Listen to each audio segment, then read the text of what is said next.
All right, well, many kids are heading back to school over the next few weeks, and it produces a range of emotions for kids and for parents, from anxiety to excitement and hope for a new beginning. Our next guest is an educator and author who says the power of saying hello can change a life or possibly save a life. Her book is simply called Hello. It's a book for young adults, and it is set in Door County. We're thrilled to welcome back the author Liz Wiemer back to the Yellow Couch. Is it Wiemer? Wiemer. It is Liza Wiemer. Yes. Okay, it's Wiemer. Okay. Thank you. Great to see you. So good to be here. Thank you so much for having me. Yeah. So it is powerful, you feel, just saying hello is greeting someone, and that's the point, right? Yeah.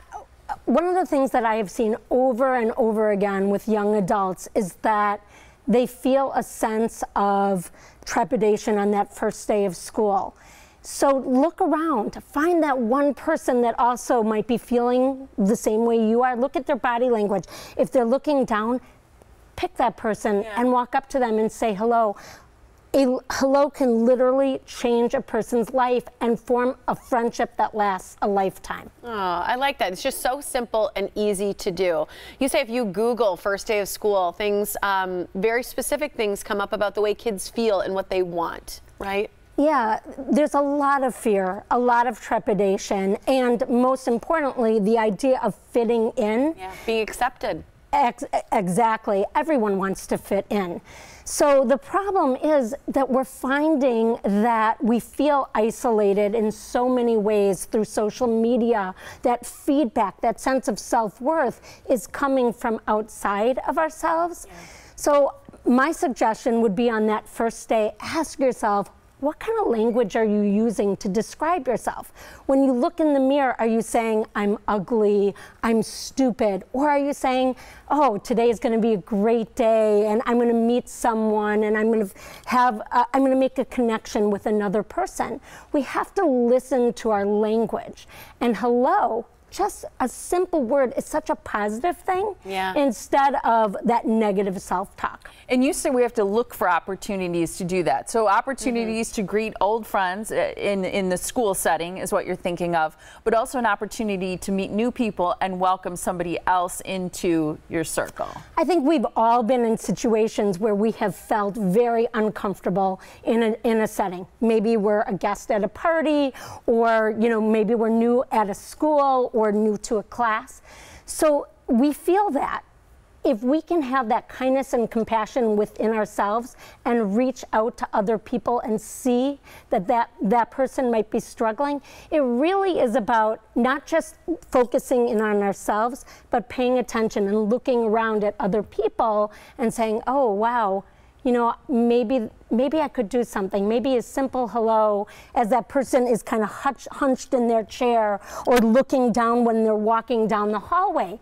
Body language tells us so much, and if we pay attention, then I think it'll end up transforming not only you, but that person also. Yeah, I think I've seen it before when, with kids, someone starts talking to a kid and they don't want to be friends with that person, so they just sit there quietly. But you say, I like the fact that you brought up kindness and the fact that it's respectful to just respond to that person. And I think just that respect goes a really long way in talking about also who you are as a child or as a person, not just about whether you want to be friends with that person, but it's about, how you treat others with that respect. And that definitely goes into what we're seeing a lot lately, which is ghosting. Yes. And so basically, for those that don't know, ghosting is when you receive a text and that person doesn't answer you. And I'm not talking about an hour or two, but I'm talking, full day or 2 days. What ends up happening is a person ends up questioning, did I do something wrong? Yeah. Is there something, that was offensive to that person? And you start questioning who you are. Part of the problem lies in where do we define our sense of self-worth? Yes. Does it come from within, or does it come from our peers or from the outside? And that goes into the language of what we say about ourselves. When your self-esteem comes from outside, it truly, we have nothing, there's no foundation. It's like sifting sand and shifting sand. So the most important thing is to think, what am I saying about myself.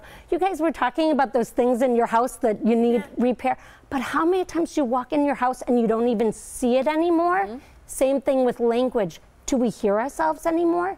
Do we hear what we're saying to describe ourselves? How painful when you say, I'm stupid.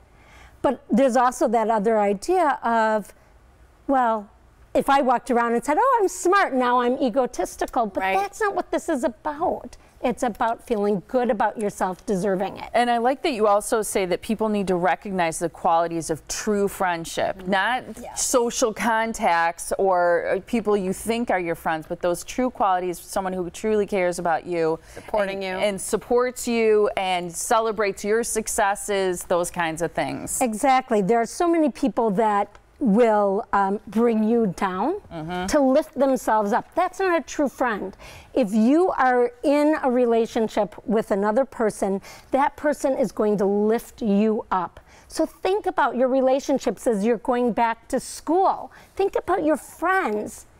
Are these the people that you want to be hanging out with? Or are they going to be perpetuating a message that hurts you? Right. It's a great thing to think about. Absolutely. Pick up her book. It's called Hello, a novel set in Door County. That's where you can find out more also about Liz Wiemer. Thanks so much for being here. Thank Great you to so see you again. much. We love it when you're here. For a second. Thank you so much. Thank you guys. All right.